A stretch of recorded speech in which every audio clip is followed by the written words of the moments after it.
To all. हमारे American literature के video series का ये पार्ट फोर्थ है जिसको आज हम लोग डिस्कस करने वाले हैं। इससे पहले हम लोग 3 वीडियो अपलोड कर चुके हैं जिसमें पोइट और writer from 1 to 15 we have already discussed. उनकी शॉर्ट बायोग्राफी, उनके कंपोजिशन, उनके फेमस कोट्स, उनके फेमस कंपोजिशंस जिनके लिए उनको अवार्ड्स वगैरह मिले हैं, वो सभी चीज़ें हम लोग डिस्कस कर चुके हैं। और सभी के सभी जो बिंदु हैं, जो पॉइंट्स हैं, वो एग्ज़ाम के लिए बहुत ज़्यादा इम्पोर्टेंट है। पार्ट 4 में हमारे पास फिर से 5 जो इम्पोर्टेंट पोइट और राइटर हैं अमेरिकन लिटरेचर के, वो हैं। तो चलिए डिस्कस करते हैं।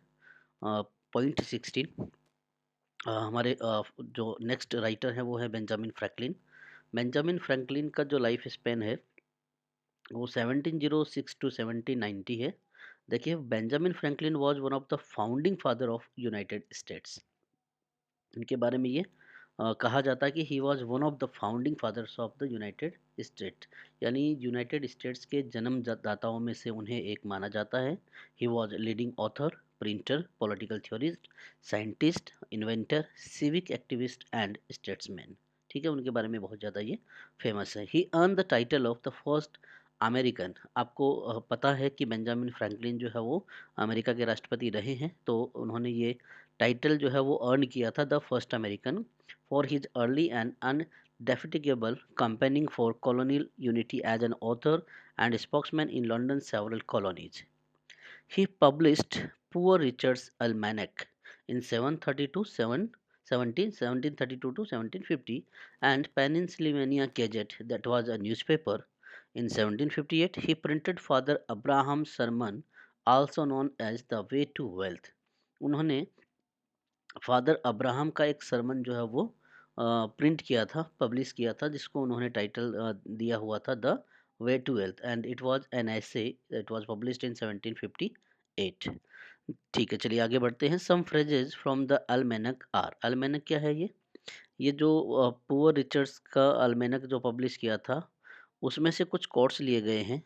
There are no gain without pain. आपने बहुत बार सुना होगा नो गेन विदाउट पेन, तो ये वही है जो अल्मेनक से लिया हुआ है। For want of nail and early to bed early to rise makes a man healthy wealthy and wise, ये भी आपने बहुत बार सुना होगा। तो ये तीनों के जो तीनों कोटेशंस हैं वो अल्मेनक से लिए हुए हैं। लास्ट है Benjamin Franklin's autobiography from 1771 to 1790 is unfinished record of his life. Complete नहीं कर पाए थे वो, that was unfinished, and it is also called the great American autobiography of colonial period. Double tick कर लीजिए इसको। Which book is known as the great American autobiography of colonial period? तो it is Franklin's autobiography which was unfinished. This is known as the great American autobiography of the colonial period. Next है हमारे H.W. Longfellow. Life span है 807 to 1882। पूरा नाम है इनका Henry Wordsworth Longfellow. याद रखेंगे।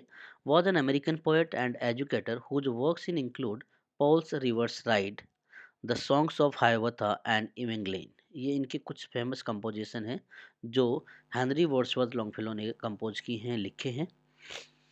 उनके बारे में जो बाकी की जानकारियां हैं वो ये हैं कि he was also the first American to translate Dante's एलिग्री, the divine comedy and one of 5 fireside poet. क्या थे वो?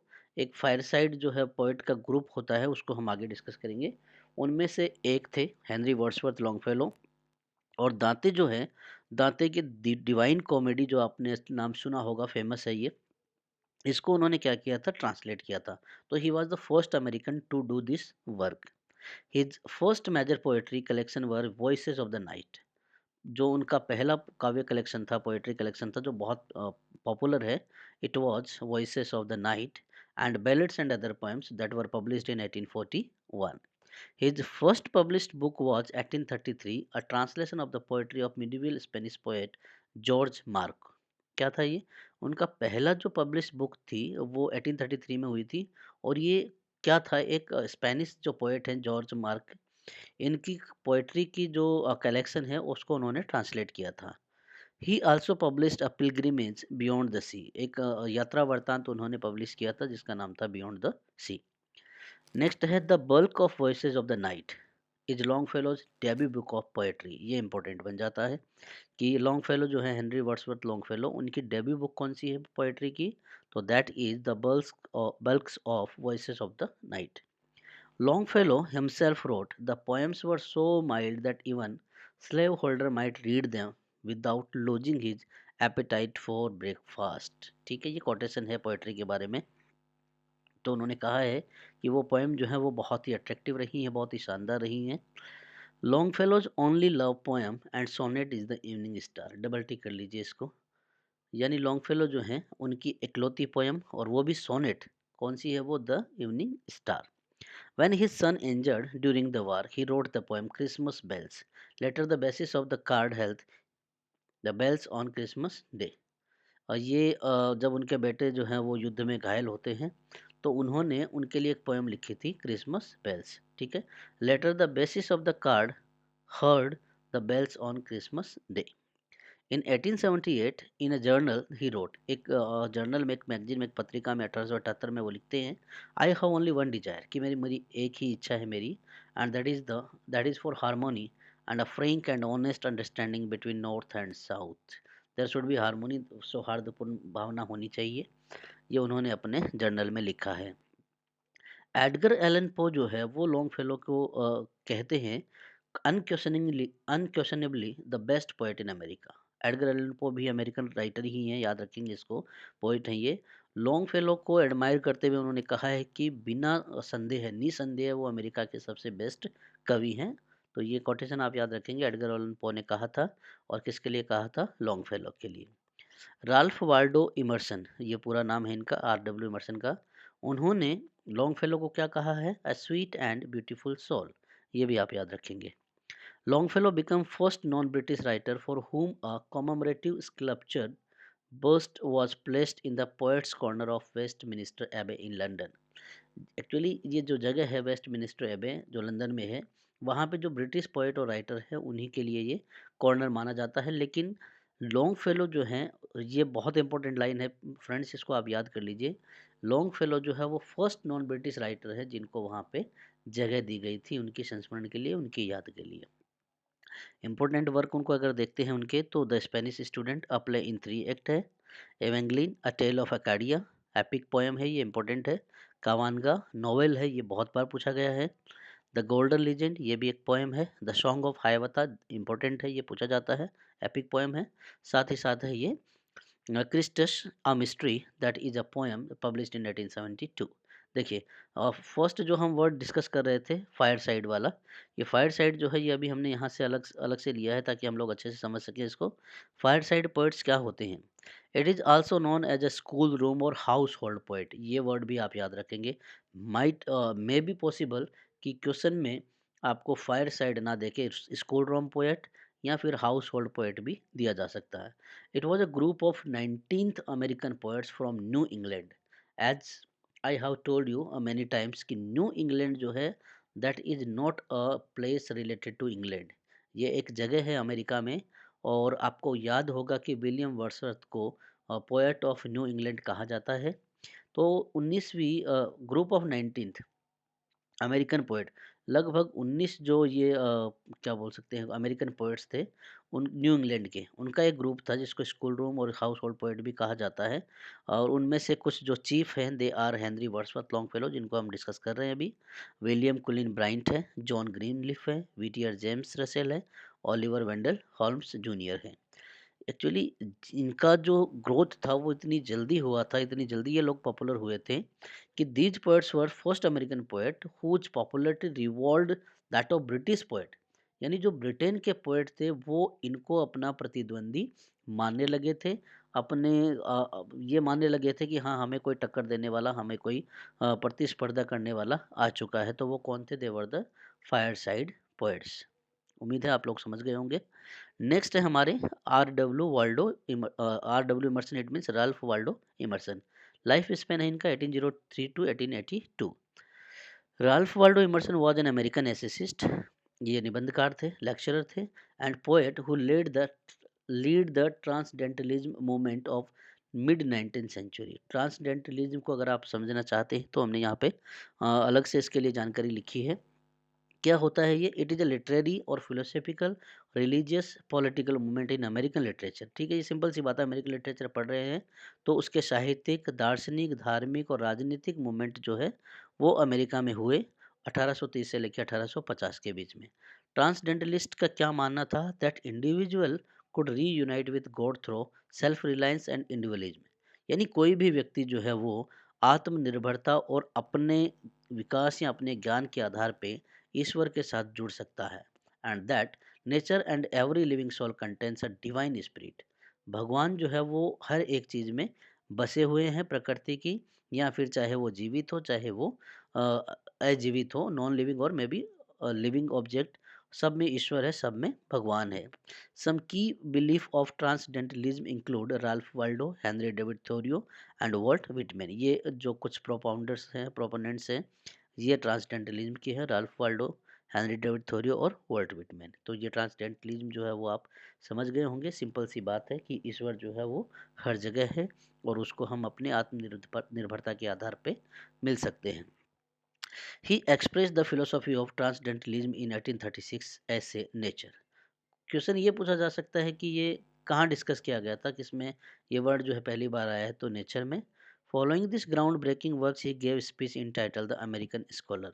इसी नियम का या इसी क्या आइडियोलॉजी को फॉलो करते हुए उन्होंने एक स्पीच लिखा था जिसका टाइटल था द अमेरिकन स्कॉलर। ठीक है, विच ओलिवर होम Senior considered to America's intellectual declaration of independence. जो ओलिवर होम सीनियर हैं उन्होंने माना था कि अमेरिका का ये सबसे बेहतरीन इंटेलेक्चुअल डिक्लेरेशन ऑफ इंडिपेंडेंस है।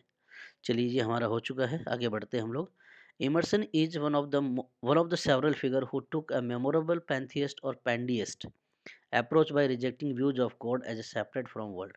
पैंथियस्ट और पैंडियस्ट क्या होता है कि वो व्यक्ति जो ये मानता है कि ईश्वर और जो यूनिवर्स है, ब्रह्मांड है, वो एक ही चीज़ है, अलग अलग नहीं है।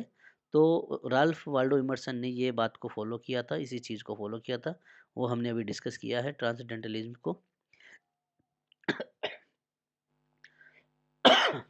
He is also known as mentor and friend of fellow transcendentalist Henry David थोरियो।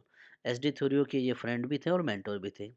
Immersion anonymously published his first essay nature on 9 सितंबर 1838। एनोनिमसली क्या होता है? अ, अज्ञात रूप से उन्होंने अपना एक ऐसे पब्लिश करवाया था जिसका नाम था nature. The transcendental group begin to publish its flagship journal the dial. ये पूछा जा सकता है, पूछा जाता है, मैंने ये क्वेश्चन देखे हैं एग्जाम में। द डायल जो है वो इनका एक जर्नल होता है ट्रांसडेंटलिज्म ग्रुप का। द डायल 1842 से स्टार्ट हुआ था, इसको आप याद रखेंगे। Emerson was introduce to Indian philosophy when reading the work of French philosopher Victor Cousin. जो राल्फ वाल्डो इमर्सन है वो भारत के दर्शन से रूबरू होते हैं। कब? जब वो फ्रेंच फिलोसोफर के, जिनका नाम था विक्टर काजिन, उनके कुछ वर्क्स को पढ़ रहे थे, तब उनका सामना होता है भारतीय दर्शन से। In 1845 Emerson's journal shows he was reading the Bhagavad Gita. Henry Thomas Colebrooke's essay on Vedas. He was strongly influenced by Vedanta. Indian philosophy की बातें चल रही हैं। Walt Whitman's leaves of grass is a copy sent to Emerson for his opinion. Walt Whitman की जो famous poem collection है leaves of grass, उसकी एक कॉपी इमर्सन को भेजी जाती है कि आप अपने ओपिनियन जो है, अपनी व्यूज जो है इस पे दें। In 1874, Emerson published an anthology of poetry called Parnassus। इसको आप याद रख लेंगे। उन्होंने एक पोएट्री की एंथोलॉजी छपवाई थी, उसका नाम था Parnassus। ये कब? 1874 की बातें हैं। He is often known as one of the most liberal democratic thinker of his time। Normal सी बात है उनके लिए ये, उनको एक सबसे उदार लोकतंत्र के विचारक के रूप में जाना जाता है। Harold Bloom's The American Religion repeatedly refers to Emerson as the prophet of American religion। Harold Blooms जो है वो बार बार अमेरिकन रिलीजन के बारे में उनको रिपीट कर करके इमर्सन को ये कहते रहे हैं कि वो अमेरिका के धर्म के प्रॉफिट यानी पैगंबर हैं, उनके दूत हैं। तो ये हमारे राल्फ वाल्डो इमर्सन थे। नेक्स्ट चलते हैं हम हार्पर ली की, और हार्पर ली का नाम हमेशा जुड़ता है to killing a mockingbird. इसको आप याद रख लेंगे, बस एक क्वेश्चन मैक्सिमम यहीं से बनता है। तो Nelle Harper Lee is an American novelist widely known for a novel to killing a to kill a mockingbird. published in 1960. It was immediately success, winning Pulitzer Prize for 1961 and has become classic of modern American literature. उसी के लिए इनको Pulitzer पुरस्कार भी मिला था। आगे लिखा हुआ है, Lee assisted her close friend Truman Capote in his research for the book in cold blood. जो ट्रूमन लोपेटे हैं, उनके फ्रेंड जो थे, उनको एक बुक छपवाने में या उनकी बुक को कंप्लीट करने में उन्होंने असिस्ट किया था। बुक का नाम था कोल्ड ब्लड। 1966 की बातें हैं ये। Her second novel go set a watchman written in the mid 1950s and published in 14 July 2015 in इन्होंने एक और नॉवेल लिखा था, गो सेट अ वॉचमैन। 1950 में के उसमें सेटिंग में ये लिखा हुआ है, जिसको उन्होंने पब्लिश करवाया था 2015 में। इन 2007 she was presented with presidential medal of freedom. 2007 में उन्हें प्रेसिडेंशियल मेडल ऑफ फ्रीडम दिया गया था। इन 2010 she was awarded the national medal of arts और 2010 में उन्हें राष्ट्रीय मेडल ऑफ आर्ट्स दिया गया था। To killing a mockingbird के बारे में कुछ जानकारी देख लेते हैं। It is considered as southern gothic. Gothic हम लोग डिस्कस कर चुके हैं बहुत बार। भूत प्रेतों की आत्माओं की कहानियाँ होती हैं। The novel is based on her observation of her family neighbours as well as an event that occurs near her hometown in 1936. It is also called a Southern Gothic fiction. अपने परिवार, अपने पड़ोसी, अपने आसपास के जितने भी होम टाउन में जितनी भी घटनाएं घटती थी, वो सारी की सारी घटनाएं जो है इस to kill a mockingbird में मेंशन की गई हैं। The story takes place during 3 years, 1933 to 35. A Great Depression in the fictional tired old town of Maycomb, Alabama. उन्होंने एक जो टाउन मेंशन किया है Maycomb, Alabama, that was tired old town को उनको नाम दिया है उस टाउन को tired old town.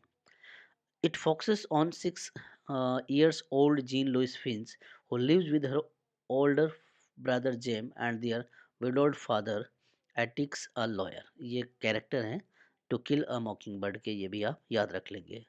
चलिए इस वीडियो के लास्ट पोएट की ओर हम चलते हैं। जॉन स्टेनबेक। लाइफ स्पेन है इनका 1902 to 1968। John Ernest Steinbeck Jr. was an American author of 27 books, 16 novels, 6 non-fiction, और 5 collection of short stories. He is widely known for the comic novel Tortilla Flight. ये important है, इसको आप याद रखेंगे। Tortilla flat के लिए इनको सर्वाधिक जाना जाता है।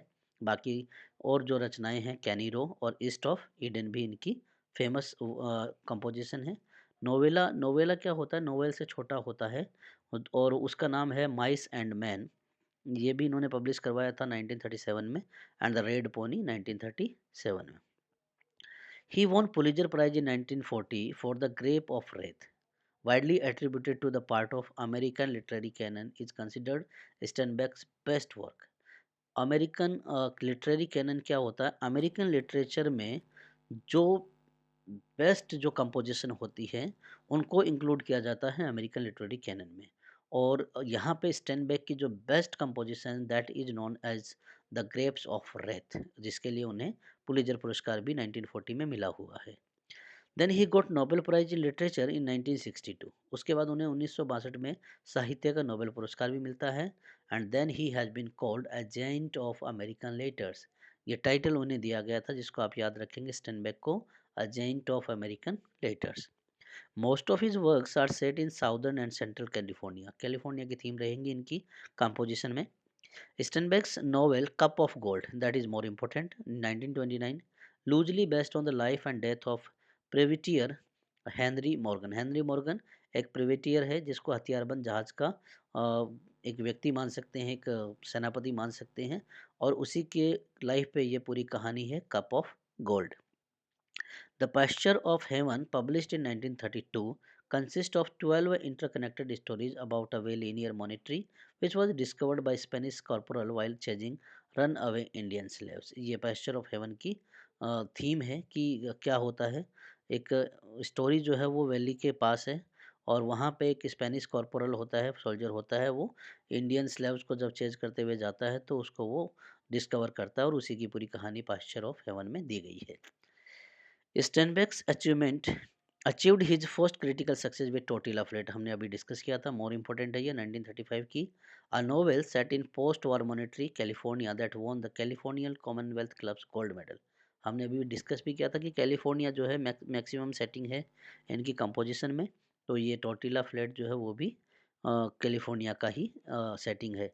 He began to write a series of California novels and dust of ball fiction set among common people during the Great Depression. These include in Dubious Battle of Mice and Men and the Grapes of Wrath. He also wrote an article series called The Harvest Gypsies.